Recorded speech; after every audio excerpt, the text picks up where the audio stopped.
All right, let's jump right into this explainer. Today, we're looking at a deeply personal, incredibly striking field report from Ambassador Arawa. Now, this isn't just your standard collection of data points or, abstract statistics about global poverty. No, this is a firsthand, ground-level account of just one 12-year-old boy. And it's through the lens of this one kid's story that we're going to unpack a massive systemic crisis. But more importantly, we'll look at a highly structured, actionable solution. It's called The Boy at the Bridge from Street to Scholar, and honestly, it completely sets the stage for everything we're about to cover. He did not bring himself into the world. Take a second and just let that sit with you. Literally, this child did not choose his parents. He definitely didn't choose the incredibly harsh circumstances that dictate whether or not he even gets to eat today.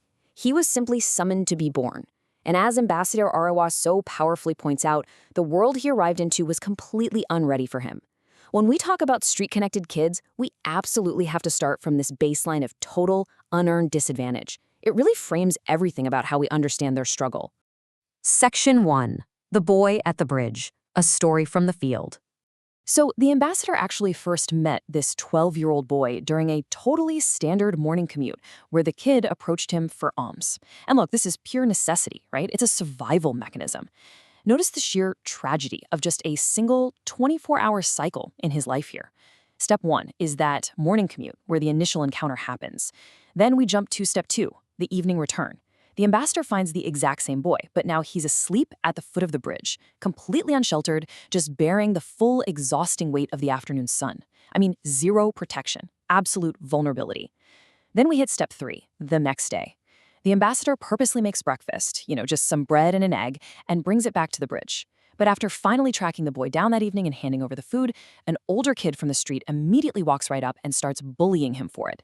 It's just this relentless, cyclical environment of predation and extreme scarcity.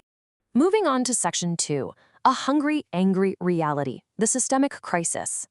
Okay, we really need to zoom out for a second, because as heartbreaking as that single anecdote is, this boy is really just one drop in a massive ocean of street-connected children across Nigeria. Their daily reality is built on this terrifying truth. A hungry man is an angry man. You see them moving in these groups, pans in hand, literally asking strangers for basic sustenance. They're entirely deprived of the fundamental human needs that, let's be real, should absolutely never be in question for a growing child. That bullying incident over a simple piece of bread and an egg, it's not an isolated thing. It's a glaring symptom of a macro-level crisis where survival of the fittest is basically the only law these kids know.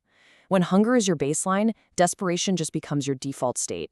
And that desperation breeds anger, instability, and extreme vulnerability to outside forces. So what actually happens when this desperation gets weaponized? Well, follow this systemic pipeline. First, these kids are left completely without support. Next, because they have zero safety net, they're pulled toward violence simply to survive on the streets. And finally, the most devastating step of all, they are actively recruited into banditry. Make no mistake, they do not wake up one day and just choose a life of crime. They are pushed into it. They're absorbed by violent groups because absolutely no other path was ever offered to them. The streets gave them nothing, but the bandits? Well, they offered a meal and a seriously twisted form of protection. Section 3. The Street to Scholar Foundation, the Intervention. Now, we are definitely not going to leave this explainer on a note of despair, because from thousands of identical stories, kids at bridges, kids in markets, on the roadsides, this foundation was born. The ambassador and the team looked at this devastating pipeline and decided, you know what, we have to build an alternative route. Their core philosophy is super simple. Every child's right is safety, education, and a future.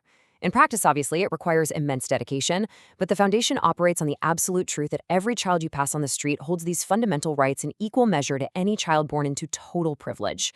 It's not that they lack the capacity for a bright future, they just simply haven't been given the chance to exercise their rights yet. But as we know, good intentions alone aren't enough, right? You need a real, structured methodology to actually build that alternative route. So Street to Scholar utilizes 2 core mechanisms. Step 1 is their Tannoy pillars, which act as this crucial foundational support system for the kids. And step 2 is the AAA pathway. Now, together, these aren't just fancy buzzwords. They represent a highly structured, actionable intervention strategy. It's designed to provide immediate relief and, critically, long-term educational and social support. It's literally a roadmap out of the crisis. Section 4. A path to the classroom. The final push.